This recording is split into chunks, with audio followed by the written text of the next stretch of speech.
सामवेदोप्य अदर्वणः अधीतास्तेन येनोक्तं हरिरित्यक्षरद्वयम् అనగా హ రి అనే రెండు అక్షరాలను ఉచ్చరించిన వెంటనే వ్యక్తి 4 వేదాలను అంటే సామవేదము, ఋగ్వేదము, యజుర్వేదము, అథర్వణ వేదము వంటి వేదాలను ఇదివరకే అధ్యయనం చేసి ఉన్నటువంటి వాడు అవుతాడు. ఈ శ్లోకాలను అదునుగా తీసుకొని కొందరు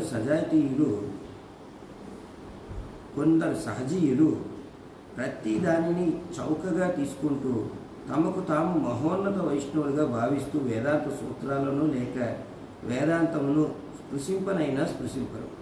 కానీ వాస్తవ వైష్ణవుడు వేదాంత అధ్యయనాన్ని చేయవలెను. ఏమైనను వేదాంత అధ్యయనము పిమ్మట అతడు హరినామాన్ని చేపట్టుకున్నచో మాయావాదికి ఏమాత్రం తీసుకోడు. కనుక ఒకరు మాయావాది కాకూడదు.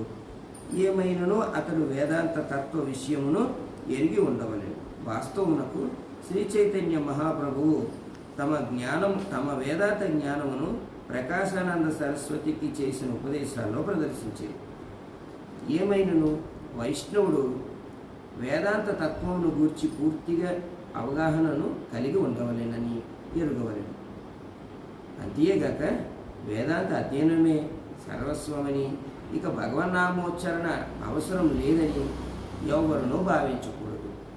వేదాంత అధ్యయనము చేత ఎవరైనా నిరాకారవాది అయినచో అతడు వేదాంత అవగాహనలో విఫలమయ్యాడనే ఎరుగవలెను.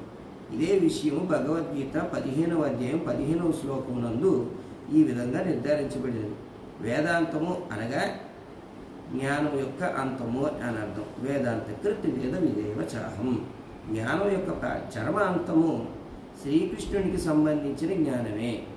ఆ కృష్ణుడే పూర్ణమైనటువంటి జ్ఞానం అని మనమంతా తెలుసుకోవలసిన అవసరం ఎంతైనా ఉన్నది. శ్రీ చైతన్య చరితామృతము ఆదిలీల 7వ అధ్యాయం 68వ శ్లోకం నుంచి 72వ శ్లోకం వరకు ఈ విధంగా వివరించబడింది.